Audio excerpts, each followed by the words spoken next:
ये कार्यक्रम सत्य घटनाओं से प्रेरित है। जिनके साथ ये घटनाएं घटी उसकी वास्तविकता उन्हीं तक सीमित है। भूत प्रेतों और असामान्य विषयों के होने पर चैनल कोई दावा नहीं करता और ना ही प्रोत्साहन करता है।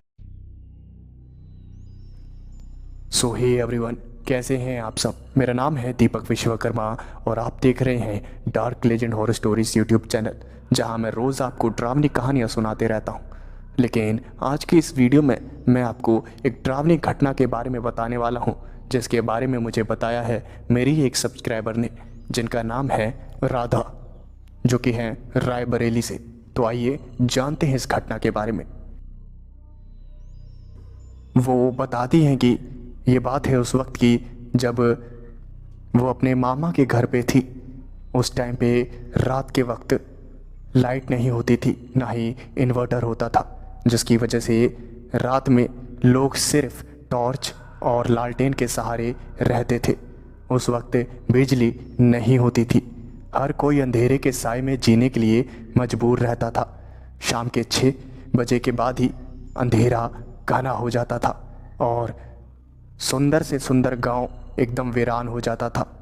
लेकिन जैसा कि आप सभी को पता है, पहले गांव में शौचालय की सुविधा भी नहीं होती थी, जो कि काफ़ी शर्मिंदगी की बात है, जिसकी वजह से गांव की औरतों को रात के वक्त खेतों में जाना पड़ता था और ये काफ़ी शर्म की बात है। लेकिन खैर, धीरे धीरे अब सब कुछ बदल रहा है। गांव-गांव में शौचालय बन रहे हैं।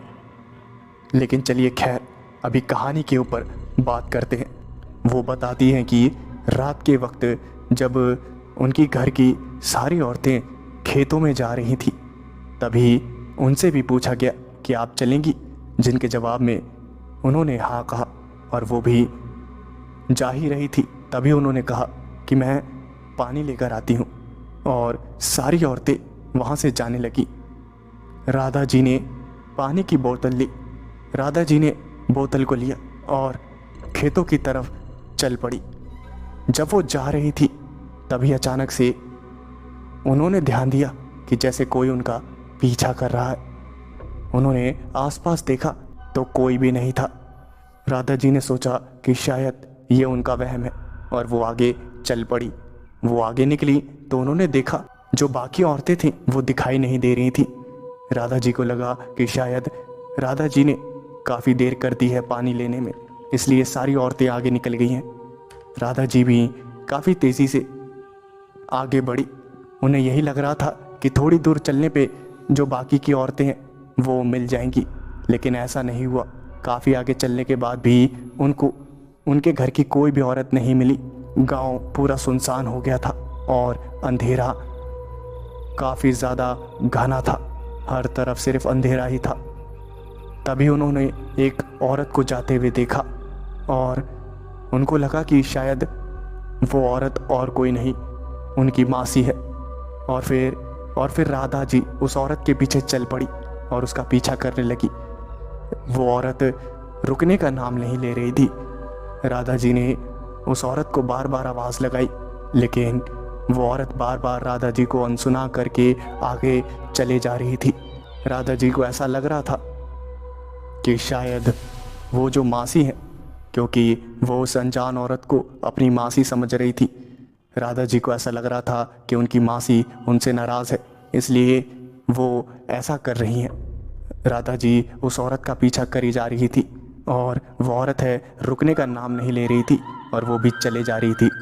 राधा जी काफ़ी ज़ोरों से मासी मासी करके चिल्ला रही थी, लेकिन उस औरत ने पलट के कोई जवाब नहीं दिया और वो चलती रही। वो चलते चलते खेत में चली गई और उसके पीछे पीछे राधा जी भी चली गई।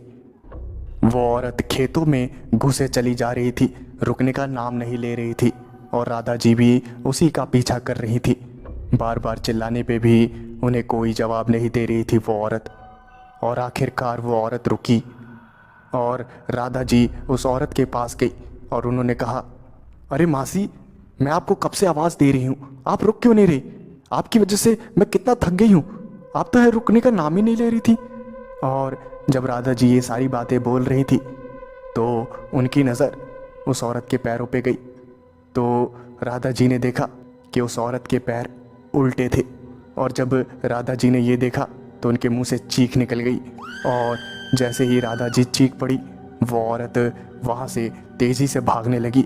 वो औरत एक पीपल के पेड़ के पास जाके रुकी और उसने राधा जी को पीछे मुड़कर देखा, और राधा जी ने उस औरत की शक्ल देखी तो उसकी शक्ल काफ़ी ज़्यादा डरावनी थी, और उसकी शक्ल देखने के बाद राधा जी पसीने से भीग चुकी थी।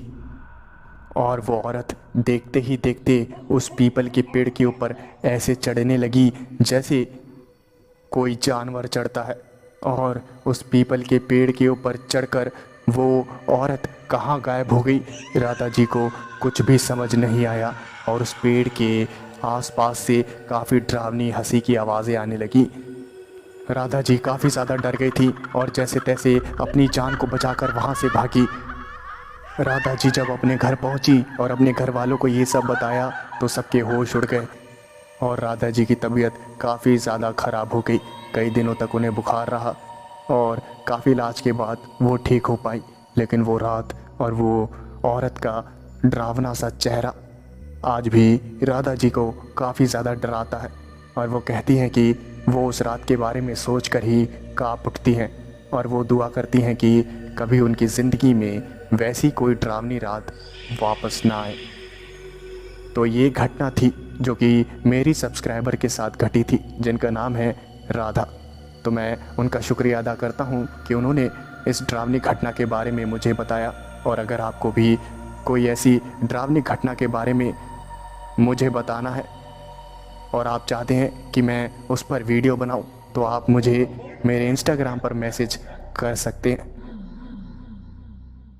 ये बात है जम्मू के खटवा सिटी के पास बसे एक गांव बिलावर की। बिलावर गांव में एक जगह थी जिसका नाम था बानी। वरुण वहीं से जा रहे थे। रात का वक्त था और हर तरफ सन्नाटा पसरा हुआ था, अंधेरा हर जगह था। वरुण उस सुनसान रास्ते पे अकेले अकेले अपनी मंजिल की ओर चले जा रहे थे। तभी अचानक से उन्हें ऐसा लगा कि उनके पीछे सर के किसी ने एक छोटा सा पत्थर मारा। उन्होंने पीछे मुड़ के आसपास देखा तो उन्हें कोई भी नजर नहीं आया।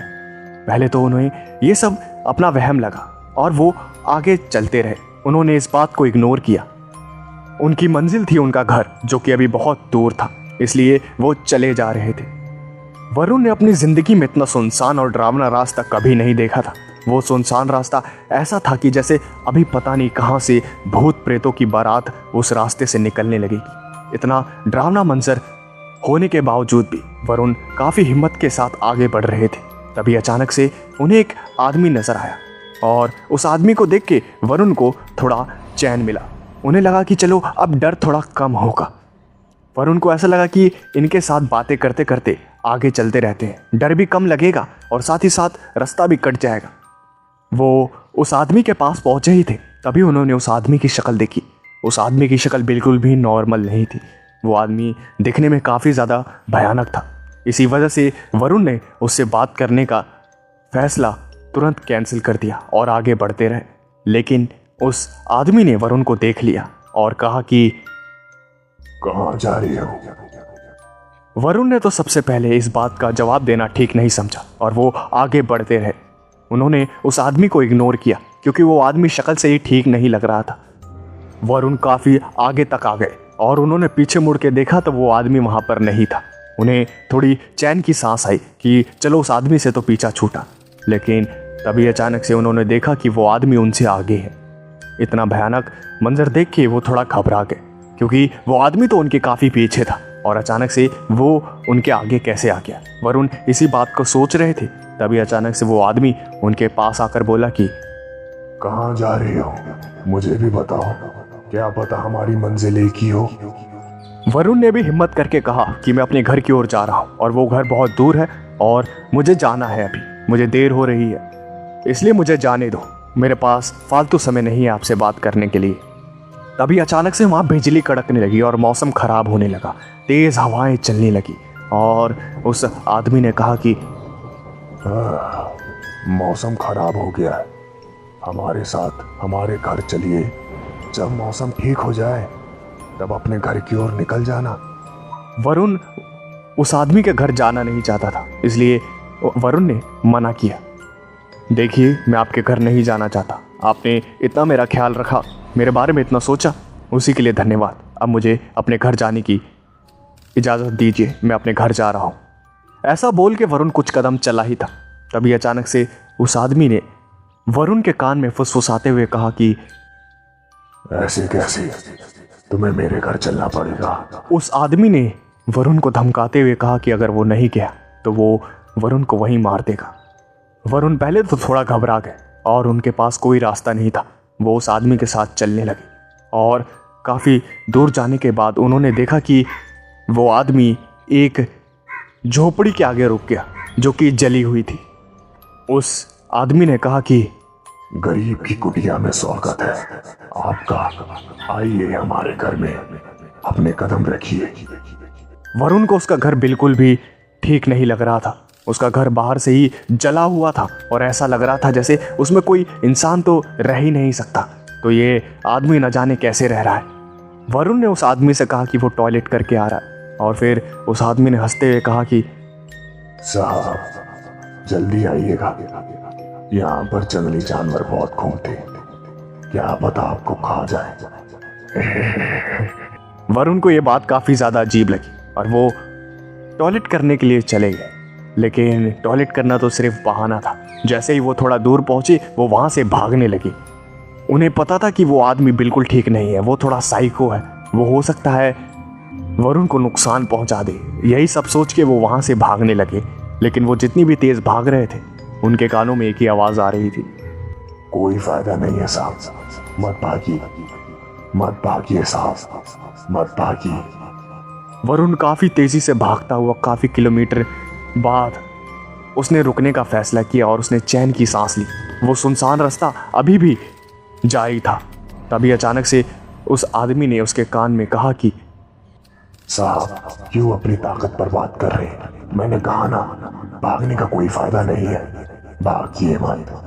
वरुण ये सुन के और भी तेज भागने लगा और तभी अचानक से उसने जो देखा उसे देखकर उसकी आंखें चौड़ी हो गई। उसने देखा कि वो अजीब सा दिखने वाला आदमी वरुण के आगे है और वो वरुण को देखता हुआ बोला कि साहब आप बात क्यों नहीं मानते, आप मेरे साथ चलिए मेरे घर पे।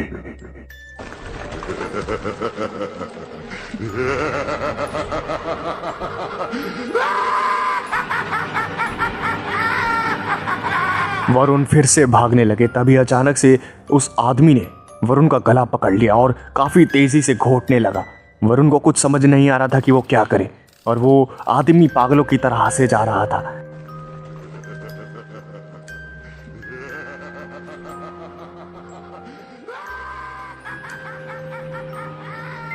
वरुण को कुछ भी समझ नहीं आ रहा था कि क्या करे क्या करे क्या करे।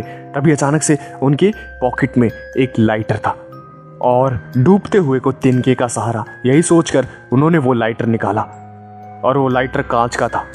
वरुण को लगा कि वो उस लाइटर को उस आदमी के सर पे मार के फोड़ देगा। वो आदमी वरुण के गले को छोड़ देगा और वरुण वहां से भाग पाएगा। लेकिन जैसे ही वरुण ने उसके सर पे उस लाइटर को मारने की कोशिश की तो उसका हाथ आर पार हो गया। ये देखकर वरुण काफी ज्यादा घबरा गया और उसे पता चल गया था कि ये कोई इंसान नहीं है।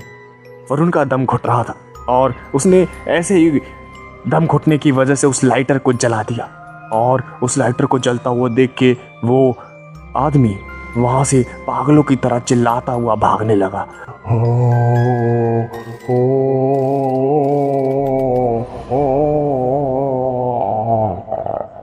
वरुण को कुछ भी समझ नहीं आ रहा था कि क्या हो गया, लेकिन वो ऊपर वाले का शुक्र मना रहा था कि उसने सही टाइम पे लाइटर जला दिया। वो आदमी उस लाइटर को देख के भाग रहा था। उस लाइटर में जो आग थी वो आदमी उससे काफ़ी ज़्यादा डर रहा था और इसी बात का फ़ायदा उठा के वरुण उस आदमी को अपने से दूर भगा रहा था।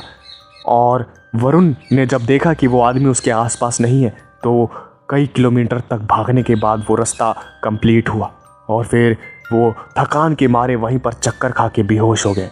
और जब उनकी आंखें खुली तो उन्होंने अपने सामने कई सारे लोगों को देखा जो कि गांव वाले थे। और फिर वरुण ने अपने साथ घटी उन सारी बातों को बताया और फिर उन सारे गांव वालों ने बताया कि उस सुनसान सड़क के बीचों बीच एक झोपड़ी थी जो कि एक शराबी इंसान की थी। और वो शराबी इंसान उस पूरे सुनसान सड़क पे रात भर घूमता रहता था। और एक रात उसकी झोपड़ी में किसी ने आग लगा दी और वो उस आग में जल के मारा गया।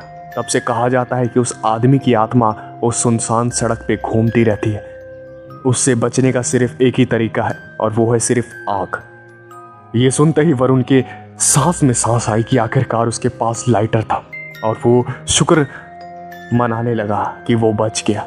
वो यही सोच के घबराया जा रहा था कि अगर उसके पास लाइटर ना होता तो उसका दम तो वो आदमी घोट ही देता।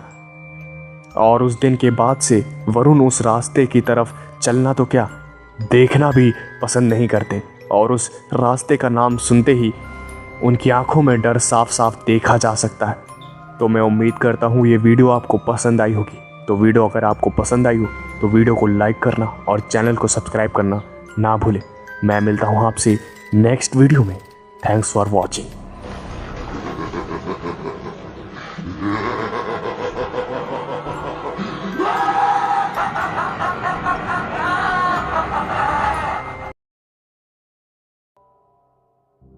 मंजीत को एक अर्जेंट डिलीवरी करनी थी जिसकी वजह से वो दिल्ली से मध्य प्रदेश की ओर निकला था। उसके पास वक्त बहुत कम था, इसलिए वो काफ़ी टाइम से ड्राइविंग कर रहा था। उसने नींद भी नहीं ली थी। इसी चक्कर में वो सिर्फ ट्रक को ड्राइव करे जा रहा था। उसके दिमाग में सिर्फ एक ही ख्याल आ रहा था कि जल्दी से जल्दी बस अपने इस माल को डिलीवर किया जाए, क्योंकि वक्त जल्दी जल्दी ख़त्म हो रहा था और अभी उसे बहुत लंबा रास्ता तय करना था। इसलिए बिना सोए और बिना अपना ख्याल रखे मंजीत अपने काम के ऊपर फोकस था और अपनी मंजिल की ओर चले जा रहा था। ट्रक चलाते चलाते उसे रात हो गई। उसने ट्रक चलाना जारी रखा और उसने गाड़ी को नहीं रोका। ट्रक चलता रहा। तकरीबन रात के 11 बजे उसने ध्यान दिया कि ट्रक थोड़ा धीरे हो गया है। ट्रक ठीक से चल नहीं रहा था। उसे पता चल गया था कि ट्रक हैवी लोड की वजह से ठीक से चल नहीं पा रहा है और नीचे कोई पार्ट वगैरह भी खराब हो गया है। मंजीत को ट्रक की अच्छी खासी जानकारी थी, इसलिए उसने ट्रक को एक जगह पर रोका और वो जगह बिल्कुल सुनसान थी। मंजीत के पास कोई दूसरा रास्ता नहीं था। उसने खराब ट्रक को चलाने के बजाय उस सुनसान रास्ते पे अपने ट्रक को ठीक करके सही ट्रक को ही आगे ले जाना सही समझा और उसने ऐसा ही किया। वो ट्रक को साइड में लगा के तुरंत ट्रक से नीचे उतरा और फिर ट्रक के नीचे घुस के उस पार्ट की चेकिंग करने लगा जिसके खराब होने का उसे अंदाज़ा था। उसने उस पार्ट को चेक किया तो वो पार्ट सच में खराब हो गया था। मंजीत उस पार्ट को चेक कर ही रहा था, तभी अचानक से उसे किसी की कदमों की आवाज़ आती है।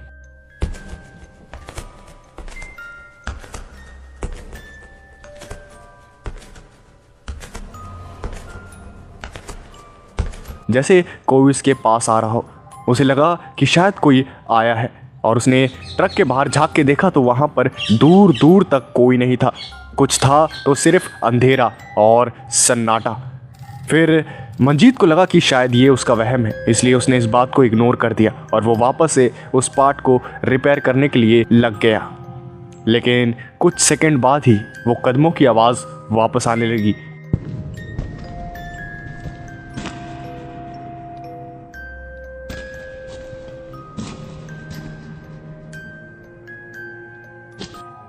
मंजीत ने वापस बाहर झांक के देखा और अभी भी वहां दूर दूर तक कोई नहीं था।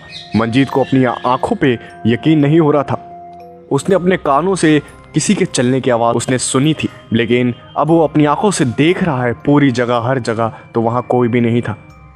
तभी मंजीत का ध्यान उस सुनसान सड़क पे गया। दूर दूर तक सिर्फ सन्नाटा पसरा हुआ था और ये माहौल काफ़ी ज़्यादा डरावना था। मंजीत को लगा कि जल्दी से पार्ट ठीक करके वहाँ से निकलने में ही भलाई है और वो जल्दी जल्दी उस पार्ट को ठीक करने लगा। तभी अचानक से उसे कुछ आवाज़ें आई।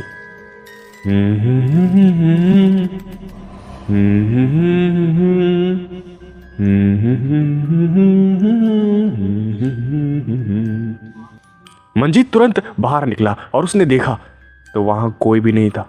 तो ये आवाज़ कहाँ से आई? मंजीत को कुछ भी समझ नहीं आया। उसे लगा कि पार्ट को तो बाद में ठीक कर लेंगे, पहले यहाँ से निकला जाए। इसलिए वो तुरंत उस अपने ट्रक में बैठा और उसने ट्रक को स्टार्ट करने की कोशिश की, लेकिन ट्रक स्टार्ट हो ही नहीं रहा था। मंजीत को लगा कि शायद उसने जिसकी वजह से ट्रक स्टार्ट नहीं हो रहा, और वो तुरंत ट्रक से फिर नीचे उतरा और फिर वो वापस से चेकिंग करने लगा कि आखिर क्या खराबी रह गई। उसने कौन से पार्ट को दोबारा नहीं लगाया जिसकी वजह से ट्रक स्टार्ट नहीं हो रहा, लेकिन उसने ध्यान से देखा तो हर चीज़ अपनी जगह परफेक्ट थी, लेकिन फिर ट्रक स्टार्ट क्यों नहीं हो रहा। और वो जब नीचे चेकिंग कर रहा था तभी फिर से उसके कानों में आवाज़ आई,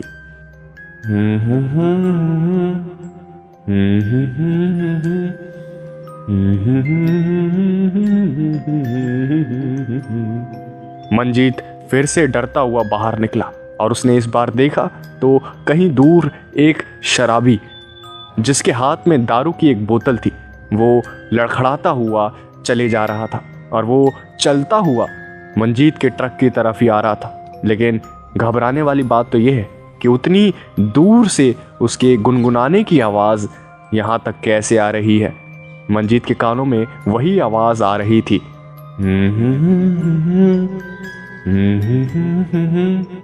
वो शराबी चलता हुआ मंजीत के पास आया और उस शराबी से दारू की इतनी बुरी बदबू आ रही थी कि मंजीत का मूड खराब हो गया।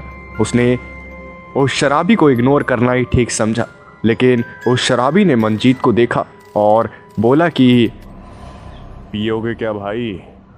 हाँ, अंग्रेजी है मेरे पास, पियोगे क्या? मज़ा नहीं आया ना तो बोलना। मंजीत को यह बात सुन के काफ़ी गुस्सा आया और उसने कहा कि भट बेवड़ा कहीं का, चला जाए यहाँ से, मूड मत खराब कर, मेरा ट्रक वैसे ही स्टार्ट नहीं हो रहा। फिर उस शराबी ने बोला कि तो इसमें घबराने की क्या बात है, मैं ठीक कर देता हूँ, मुझे बस थोड़ा पीने के पैसे दे देना। अरे मैं रिपेयरिंग का ही काम करता हूँ, मैं तुम्हारे ट्रक को ठीक कर दूंगा, बस पीने के पैसे दे देना। मंजीत को शराबी पे बिल्कुल भी भरोसा नहीं था, लेकिन वो उस टाइम मजबूर था। उसे लगा कि क्या शायद ये सच में काम करता हो ट्रक रिपेयर का, और शायद कर दे, और उसे मंजीत को वहाँ से निकलने का बस मौका चाहिए था। वो वहाँ रहना नहीं चाहता था, वो काफ़ी डरावनी जगह थी, इसलिए उसने उस शराबी को हाँ कर दिया। और फिर वो शराबी ट्रक के अंदर घुस गया और फिर गुनगुनाता हुआ उस ट्रक को ठीक करने लगा।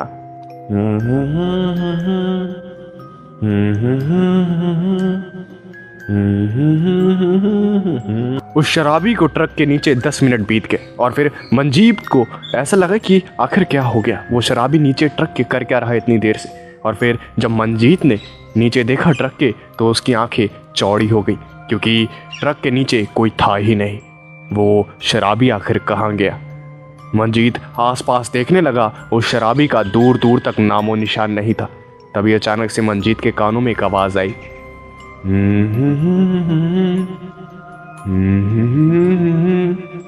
चला कर देखो साहब, परफेक्ट हो गया। मंजीत इतना ज़्यादा घबरा गया कि उसके दिमाग ने काम करना ही बंद कर दिया। वो वापस ट्रक में बैठा और उसने ट्रक स्टार्ट किया तो ट्रक स्टार्ट हो गया। ये देखकर मंजीत की आंखें और चौड़ी हो गई, लेकिन उसके पास अभी घबराने का वक्त नहीं था। उसने ट्रक तुरंत चालू करके वहाँ से निकलना ही ठीक समझा, लेकिन उसने एक गलती कर दी, और वो गलती उसे कितनी भारी पड़ने वाली थी उसका उसे अंदाज़ा ही नहीं था। वो काफ़ी आगे तक आ गया, लेकिन तभी अचानक से उसकी नींद उड़ा दे वही आवाज़ वापस से उसके कानों में आई।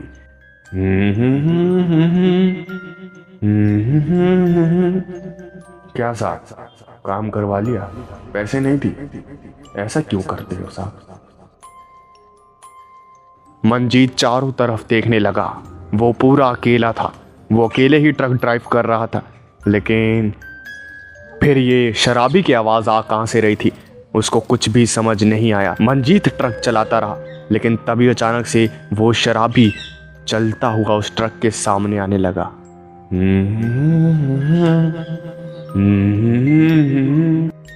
उस शराबी को अचानक से अपने ट्रक के सामने देखकर मंजीत के दिमाग ने फिर से काम करना बंद कर दिया, और अचानक से उसने एक जोरदार कट खिलवा दिया ट्रक को, जिसकी वजह से उसका ट्रक पलट के गिर गया और मंजीत के सर में इतनी गहरी चोट आई कि वो वहीं पर बेहोश हो गया। सुबह उसकी आंखें खुली और उसने अपने आसपास का नज़ारा देखा तो उसे जान में जान आई। वो उस रास्ते से काफ़ी दूर आ गया था और उसने अपनी जेब और पॉकेट चेक किए कि कोई चोरी वगैरह तो नहीं हुई। तो उसके पॉकेट में से सिर्फ 200 रुपये गायब थे और उसके पॉकेट में एक चिट्ठी थी। चोर नहीं हूँ साहब, मेहनत का पैसा लिया है।